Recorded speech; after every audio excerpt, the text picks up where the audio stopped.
स्वर्गीय आसमानी बाप, आज के वचन पर तू आशीष बरकत दे और अपनी महिमा के लिए तैयार कर। जो भी बोलूं खुदाबंद तेरी तरफ से हो, हमारी तरफ से एक भी वचन ना हो, बल्कि तेरे नाम की महिमा के लिए वचन हो। ये प्रार्थना यीशु के नाम से मांग लेता हूँ, आमीन। मेरे प्यारे भाई बहनों, गलतियों 3:22 में हम आपके सामने पढ़ेंगे वचन में से। गलतियों 3:22 वचन में से अभी पढ़ा जाएगा। परंतु पवित्र शास्त्र ने सबको पाप के अधीन कर दिया, ताकि वह प्रतिज्ञा जिसका आधार यीशु पर विश्वास करना है और विश्वास करने के लिए पूरी हो जाए। परमेश्वर के वचन में अगर यहाँ हम देखें, पवित्र शास्त्र हमें ये बताती है और ये हमें सिखाती है। जैसे व्यवस्था भी हमें पाप के बारे में बताता है, व्यवस्था ही हमें पाप के बारे में सिखाता है, और यीशु जी भी पाप के बारे में सिखाता है। तो मेरे प्यारे भाई और बहनों, कि जो व्यवस्था जो है अधीन बनाता है, पाप के अधीन बनाता है। और जब व्यवस्था की बातों को मानकर पूरा करोगे तो आप पाप से छुटकारा पा जाओगे। और इसी तरह ताकि वह प्रतिज्ञा जिसका आधार यीशु है और विश्वास करना है, विश्वास करने वाले के लिए पूरी हो जाएगा। अब ये व्यवस्था पर आप पहले विश्वास करते थे, अब आपको यीशु पर विश्वास करना जरूरी है। और जब यीशु पर विश्वास करोगे तो आपको पाप से छुटकारा मिल जाएगा। तो इसीलिए धर्मशास्त्र कहता है सबने पाप किया है।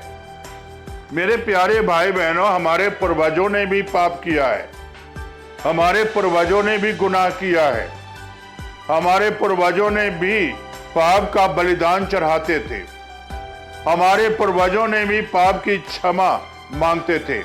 आज भी यीशु यही चाहता है, हम या आप अपने पापों की क्षमा मांगे और गुनाहों की क्षमा मांगे।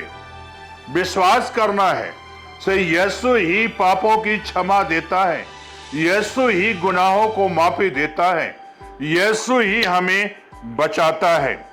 मेरे प्यारे भाई और बहनों, जिस तरह की व्यवस्था बताती है कि से कोई भी औरत गुनाहगार में पकड़ी जाती है तो मूसा की शरीयत बताती पत्थरवाह, लेकिन यीशु का जो है बातें बताता है से पत्थर नहीं बल्कि जो है मेरा लहू तुम्हारे सारे पापों को क्षमा करता है।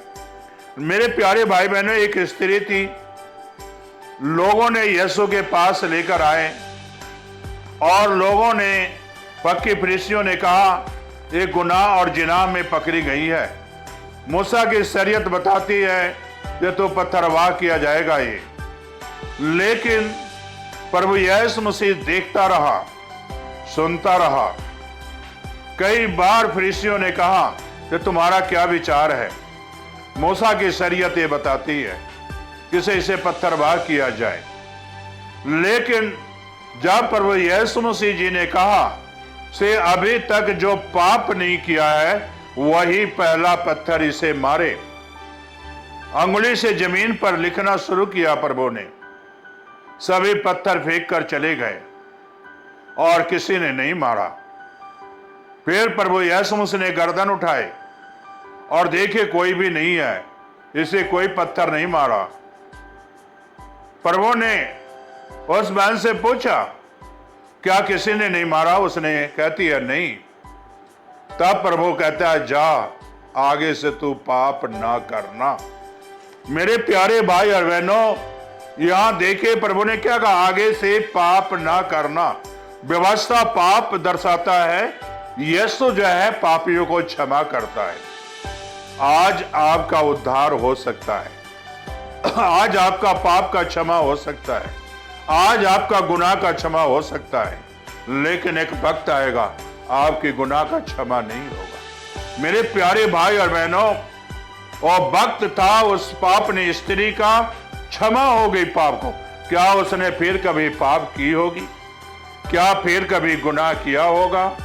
नहीं मेरे प्यारे भाई बहनों, उसने पापों से कान पकड़कर तौबा करती होगी, तौबा तौबा, एक बार मैं बच गया पाप से और जो है अब फिर पाप नहीं करूंगा। यीशु ने मुझे जिंदगी दी है। आज यीशु आपको जीवन देना चाहता है, आपको जिंदगी देना चाहता है। क्या आप जीवन लेना चाहते हैं? तो अपने सर को झुकाएं और प्रार्थना करें। स्वर्गीय आसमानी बाप, ये सच वचन है, मानने के योग्य वचन है से तू जीवन देने के लिए आया है, तो जिंदगी देने के लिए आया है, पाप की क्षमा देने के लिए आया है। खुदावंद यीशु, जो भाई बहन आज अपने पापों से क्षमा मांगते हैं, उनके पापों को क्षमा कर दे, उनके गुनाहों को क्षमा कर दे और अपनी महिमा के लिए, अपने राज्य के लिए तैयार कर। ये प्रार्थना यीशु के नाम से मांगते हैं, आमीन।